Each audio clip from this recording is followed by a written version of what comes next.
Hello વિદ્યાર્થી મિત્રો, welcome to my YouTube channel. વિદ્યાર્થી મિત્રો, હવે આપણે ધોરણ 10 કોમ્પ્યુટર ચેપ્ટર 11 સી ભાષામાં ડેટા પ્રકાર, પ્રક્રિયકો અને પદાવલીઓ તેનો બીજો ભાગ જોવા જઈ રહ્યા છે. વિદ્યાર્થી મિત્રો,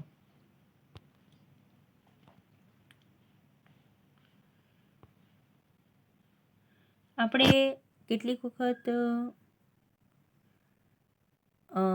એરે, સ્ટ્રક્ચર તે પ્રમાણે તારવેલા ડેટા પ્રકારના ઉદાહરણો છે. પોઇન્ટર, જેવી રીતના કે આપણે આપણા ક્લાસના 20 છોકરાઓના ગ્રેડનો સંગ્રહ કરવા માંગતા હોઈએ તો આપણે 15 ચલને ડિક્લેર કરવા પડે. હવે આની અંદર 15 ચલ ડિક્લેર કરીશું, એની સાર સંભાળ કરીશું તો એમાં ઘણો બધો ટાઈમ જાય. 15 વિદ્યાર્થીઓના જાતિ, નામ, સરનામા, અનુક્રમ, જીઆર નંબર, આ બધી વિગતોનો સંગ્રહ કરવો, વધારાના ચલની જરૂર પડે તો આપણને કદાચ મુશ્કેલી ઊભી થાય. તો એના માટે આપણે તારવેલા ડેટા પ્રકારનો ઉપયોગ કરી શકીએ. પહેલું છે એરે.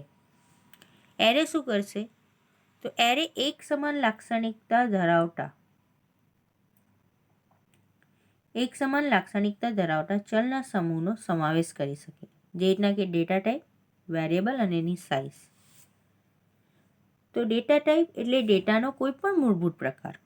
વેરિયેબલ એરેનું નામ અને સાઇઝ એટલે એરેમાં કુલ ઘટકો કેટલા સ્ટોર કરવા છે તે. ફોર એક્ઝામ્પલ, તમે અહીંયા આ રીતના લઈ શકો કે INT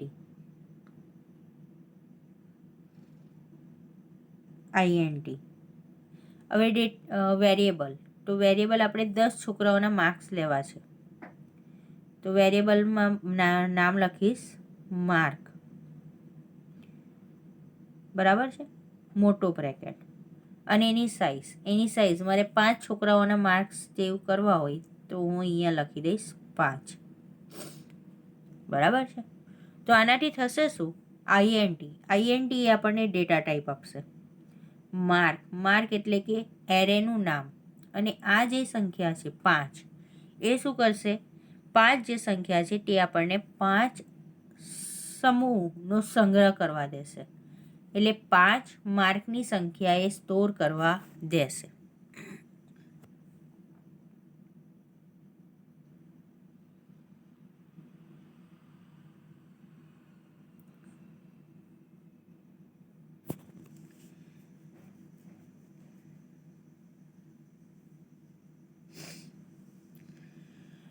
અહીં આપણને કેરેક્ટર માટેનું આપેલું છે, આ તમે સમજી શકો છો કે એરેની લંબાઈ 11 હશે, 15 છે. તે જ પ્રમાણે સી ભાષામાં સ્ટ્રક્ચર, યુનિયન, પોઇન્ટર જેવા અન્ય તારવેલા ડેટા પ્રકાર પણ ઉપલબ્ધ છે. પ્રક્રિયક અને પદાવલી. હવે આપણને એમ થાય કે પ્રક્રિયકો એટલે શું?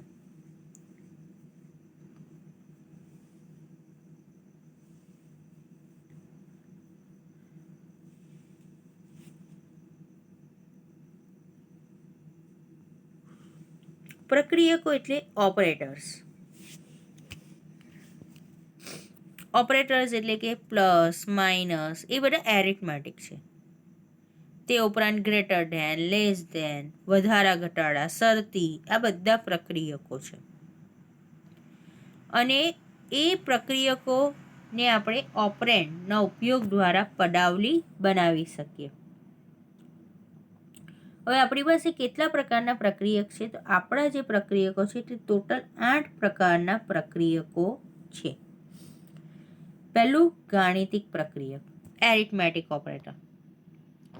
ગાણિતિક પ્રક્રિયક એટલે આપણે બધા વાપરીએ છીએ, plus, minus, multiplication, divide, module, આ બધા આંકડાકીય પ્રક્રિયકો છે આપણા. આંકડાકીય પ્રક્રિયકો બે સંખ્યાનો સરવાળો કરવો હોય તો પ્લસ, બે સંખ્યાની બાદબાકી કરવી હોય તો માઇનસ, ગુણાકાર કરવો હોય તો મલ્ટીપ્લાય, ડિવાઇડેશન કરવું હોય તો ડિવાઇડ સ્લેશ અને ભાગાકાર કરી શેષ રૂપે જે પરિણામ મળવું જોઈએ તેને માટે મોડ્યુલ.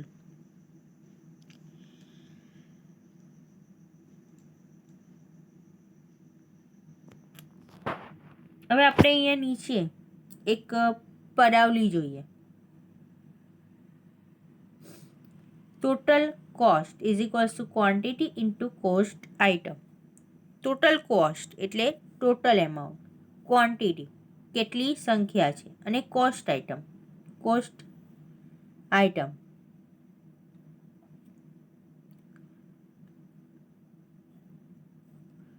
આપણે ક્વોન્ટિટી અને કોસ્ટ આઇટમ ચલનો ગુણાકાર કરીશું તો આપણને ટોટલ કોસ્ટનું પરિણામ જોવા મળશે. આમ પદાવલીમાં ઉપયોગમાં લેવામાં આવેલ ઓપરેન્ડને આધારે ગણતરીને 3 વર્ગોમાં વહેંચી શકાય: પૂર્ણાંક ગણતરી, અપૂર્ણાંક અને મિશ્ર પ્રકારની ગણતરી. પૂર્ણાંક ગણતરી એટલે કે આપણે ધન કે ઋણ સંખ્યાઓ, પૂર્ણાંક સંખ્યાઓનો ઉપયોગ કરીને પૂર્ણાંક ગણતરી કરી શકીએ છીએ. પદાવલીને પૂર્ણાંક પદાવલી કહેવામાં આવે.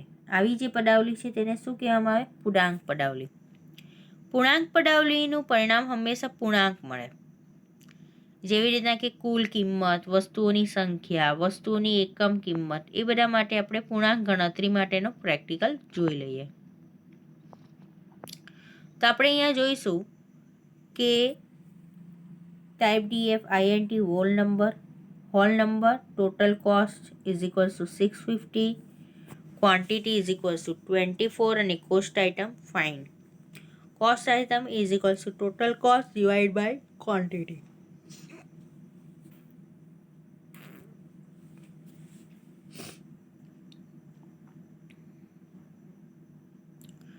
ટોટલ કોસ્ટમાં 650 અને ક્વોન્ટિટીમાં 24 ઉમેરવામાં આવેલા છે, અને આપણે એનો ભાગાકાર કરીશું તો એ કોસ્ટ આઇટમ નામના ચલમાં સ્ટોર થશે. હવે આપણે એનું પરિણામ જોઈશું તો 27.08333 જોવા મળે, પરંતુ પોસ્ટ આઇટમ ચલની કિંમત 27 જોઈ શકાય છે. આપણે એનું પરિણામ જોઈએ. આ તમે જોઈ શકો છો, cost of one item is 27. Why the 27? Because of કે એ પૂર્ણાંક ગણતરીનું પરિણામ છે, ફ્લોટ નથી. એટલે એ શું કરશે?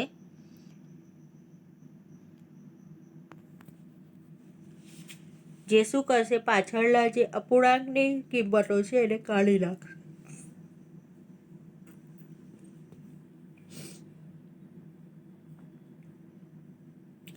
અપૂર્ણાંક ગણતરી જે પ્રક્રિયકો જો અપૂર્ણાંક હોય તો એ આપણને અપૂર્ણાંક ગણતરી કહેવામાં આવે, જેમાં દશાંશ સાથેની, ચિહ્ન સાથેની કિંમતો હોય. તો આપણે આગળના જ પ્રેક્ટિકલની અંદર કેટલોક સુધારો કરી દઈએ. Type DF float decimal, total cost is equals to 650, quantity is equals to 24 અને કોસ્ટ આઇટમ. ડેસિમલ આપણે ફ્લોટ બનાવેલો છે, એટલે ડિફાઇન કરાવેલું છે કે ભાઈ ફ્લોટને આપણે ડેસિમલ કહીશું. તો cost item is equals to total cost divide by quantity. હવે આપણે જોઈએ કે શું પરિણામ આવે. તો પરિણામ આપણને શું જોવા મળશે? 27.08333 તો આપણે ટોટલ કોસ્ટ અને ક્વોન્ટિટી ચલને અપૂર્ણાંક કિંમતો છે, આંતરિક રીતે સંગ્રહ અપૂર્ણાંક તરીકે થયેલો છે, એટલે આપણે એનું પરિણામ શેમાં જોઈ શકીએ? અપૂર્ણાંકમાં. મિશ્ર પ્રકારની ગણતરી જેમાં પૂર્ણાંક તેમજ અપૂર્ણાંક બંને પ્રકારના ઓપરેન્ડનો ઉપયોગ કરી શકાય તેવાને મિશ્ર પ્રકારની ગણતરી કહેવાય. જે રીતના કે result is equals two 25.75 into 5. તો આનું સીધું મૂલ્યાંકન શક્ય નથી, કારણ કે ઓપરેન્ડ સમાન પ્રકારના ડેટા પ્રકાર ધરાવતા હોય તો જ પદાવલીનું મૂલ્યાંકન શક્ય બને. તો આવી મિશ્ર પ્રકારની ગણતરી કરવા માટે સી ભાષા શું કરશે? આપણને ઉચ્ચ ડેટા પ્રકારમાં આપોઆપ રૂપાંતર કરવામાં આવે છે. નિરૂપક પ્રક્રિયકો total cost is equals to quantity into cost item, કે ડેટ ઇઝ ઇક્વલ્સ ટુ 30, જેવા વિધાનોમાં બરાબરની નિશાની એટલે નિરૂપક ઓપરેટર કહેવામાં આવે છે. નિરૂપક પ્રક્રિયક કહેવામાં આવે છે. કોઈ અચળ કિંમત કે પદાવલીના પરિણામનું ચલમાં નિરૂપણ કરવા માટે તેનો ઉપયોગ કરવામાં આવે છે. સી ભાષામાં શોર્ટહેન્ડ પ્રક્રિયકના નામે ઓળખાતા પ્રક્રિયકો પણ પૂરા પાડવામાં આવે છે. ગાણિતિક પ્રક્રિયકોની પાછળ બરાબરની નિશાની ઉમેરવાથી આ પ્રક્રિયક આપણે મેળવી શકીએ. હવે અહીંયા આપણે જોઈશું તો variable OP is equals to constant value, variable OP is equals to expression. OP એ ગાણિતિક પ્રક્રિયક છે. ઓપીને શોર્ટહેન્ડ પ્રક્રિયક તરીકે ઓળખવામાં આવે છે. તો અહીંયા તમને કેટલાક ઉદાહરણ આપેલા. First minus is equals to 1 એટલે first is equals to first minus 1ને સમકક્ષ છે. First plus is equals to 3 એટલે first is equals to plus 3. First into is equals to second plus third એટલે એ પહેલાં શું કરશે? First is equals to first into second plus third. આમ શોર્ટહેન્ડ પ્રક્રિયક સરળ ઉપયોગિતા પૂરી પાડે છે. સરળ હોવા છતાં તેનો સક્ષમ ઉપયોગ માટે થોડો મહાવરો જરૂરી છે. સંબંધ સૂચક પ્રક્રિયકો. જે પ્રક્રિયકો બે વચ્ચેના સંબંધનો ઉપયોગ કરે તે એટલે સરખાવવાની સુવિધા પૂરી પાડે તેને આપણે સંબંધ સૂચક પ્રક્રિયક કહીશું. પ્રોગ્રામના અમલીકરણનો પ્રવાહ બદલવા માટે તેનો ઉપયોગ થાય છે. બાય ચાન્સ અહીંયા if total purchase greater than 10,000 discount is equals two 500 તરીકે રજૂ કરી શકાય છે. તો સરખામણી કરવા માટે સી ભાષા પાસે 6 સંબંધ સૂચક પ્રક્રિયકો છે. બે ઓપરેન્ડની સમાનતા ચકાસવા ડબલ ઇક્વલ ટુ સાઇન, અસમાનતા માટે ઉદ્ગાર અને ઇક્વલ ટુ, બે ઓપરેન્ડમાંથી મોટી કિંમત ગ્રેટર ધેન, નાની કિંમત લેસ ધેન, મોટી કિંમત એન્ડ ઇક્વાલિટી એટલે સમાનતા તો ગ્રેટર એન્ડ ઇક્વલ ટુ, નાની કિંમત અથવા સમાનતા તો less than and equal to. આમ આપણે ઓપરેન્ડની સમાનતા ચકાસવા માટે બરાબરને બદલે ડબલ બરાબર પ્રક્રિયકનો ઉપયોગ થાય અને સિંગલ પ્રક્રિયકનો ઉપયોગ આપણે શું કરીએ? નિરૂપક પ્રક્રિયક તરીકે. એટલા માટે અહીંયા આપણને double equal to sign. Expression -1 રોપ એક્સપ્રેશન -2. રોપ એટલે સંબંધ સૂચક પ્રક્રિયક. એક્સપ્રેશન 1 અને એક્સપ્રેશન 2 ગાણિતિક પદાવલી ચલ કે અચળ કંઈ પણ હોઈ શકે. ઇફ જેવા નિર્ણય માળખા તથા for, while loop, do while loop જેવા નિયંત્રણ માળખા સાથે સંબંધ સૂચક પ્રક્રિયકનો ઉપયોગ કરવામાં આવે છે. વધારા ઘટાડા પ્રક્રિયકો. જ્યારે આપણી ચલની કિંમતમાં એક જેટલો વધારો કે ઘટાડો કરવાની જરૂર પડે તો આપણે સામાન્ય રીતે વિધાનોના ગણને પુનરાવર્તિત કરવાના હોય ત્યારે આ પ્રકારની સ્થિતિ ઉદ્ભવે છે. તો એના માટે શોર્ટ હેન્ડ પ્રક્રિયકનો ઉપયોગ કરી શકાય. તો variable plus is equals to 1 અથવા variable minus is equals to 1. પણ આ કાર્ય માટે બે વિશિષ્ટ યુનરી પ્રક્રિયકો ડબલ પ્લસ અને ડબલ માઇનસ આ પ્રક્રિયકોની એક જ ઓપરેન્ડની જરૂર પડે છે. ડબલ પ્લસને વધારા સૂચક પ્રક્રિયક અને ડબલ માઇનસને ઘટાડા સૂચક પ્રક્રિયક કહેવામાં આવે. આપણે વેરિયેબલના નામની આગળ ઉમેરી શકીએ અથવા તો વેરિયેબલના નામની પાછળ. જો આપણે આગળ ઉમેરીએ છીએ તો એને પ્રી ઇન્ક્રીમેન્ટ અથવા તો પ્રી ડિક્રીમેન્ટ કહી શકીએ. પણ જો પાછળ ઉમેરીએ તો પોસ્ટ ઇન્ક્રીમેન્ટ અથવા તો પોસ્ટ ડિક્રીમેન્ટ પ્રક્રિયક તરીકે ઓળખી શકાય. તે શું કરશે? ચલની કિંમતમાં એકનો વધારો કે ઘટાડો કરવા માટે ઉપયોગી થશે.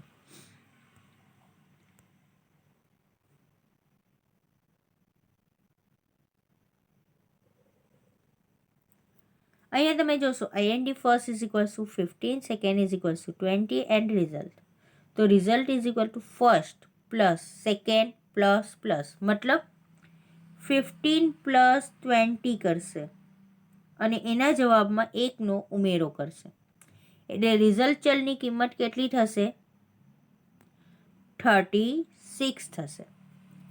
બીજા વિધાનના અંતે સેકન્ડ ચલની કિંમત 21 બની જશે, કારણ કે અહીંયા સેકન્ડ પ્લસ પ્લસ એટલે 20 પ્લસ 1 એટલે 21 બનશે. અહીંયા તમે જોશો તો પોસ્ટ ઇન્ક્રીમેન્ટ પ્રક્રિયકનો ઉપયોગ થયેલો જોવા મળશે.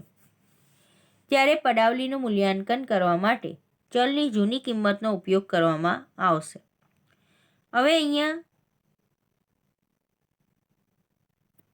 INT ફર્સ્ટ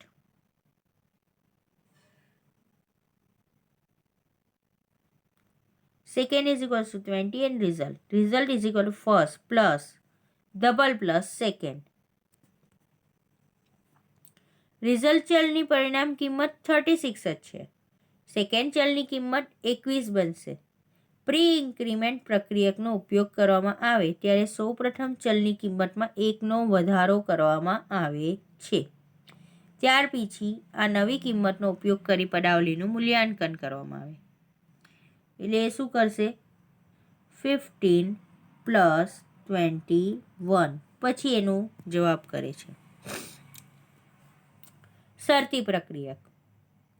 શરતોને ચકાસવા માટે સી ભાષા ટર્નરી પ્રક્રિયક અથવા શરતી પ્રક્રિયક નામે ઓળખાતા પ્રક્રિયકો મળે છે. બે નિશાની પ્રક્રિયકોને વ્યાખ્યાયિત કરવા માટે બે નિશાની ક્વેશ્ચન માર્ક એન્ડ કોલનનો ઉપયોગ કરવામાં આવે છે.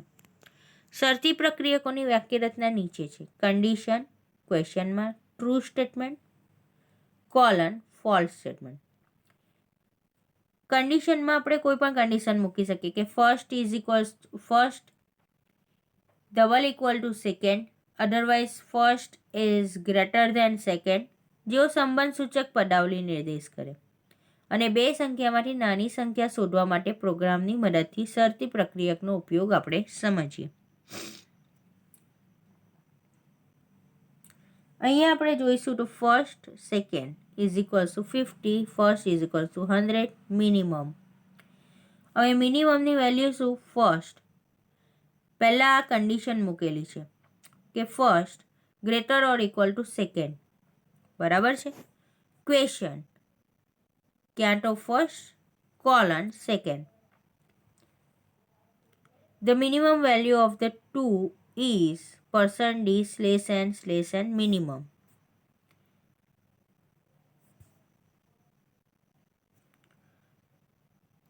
First is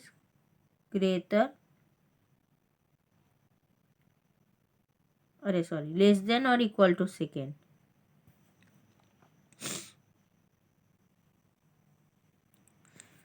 તો જવાબ શું આવશે? સેકન્ડ. એટલે 50 દર્શાવશે.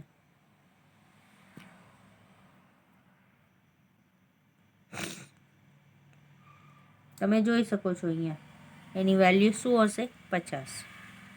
તો વિદ્યાર્થી મિત્રો, અહીંયા આપણો આ બીજો ભાગનો વિડીયો પણ પૂરો થાય છે. મારા ખ્યાલ પ્રમાણે તમને બરાબર પોસ્ટ ઇન્ક્રીમેન્ટ, પ્રી ઇન્ક્રીમેન્ટ, વધારા સૂચક, ઘટાડા સૂચક પ્રક્રિયકો, આંકડાકીય, શરતી પ્રક્રિયકો, આ બધા વિશે ખ્યાલ આવી ગયો હશે.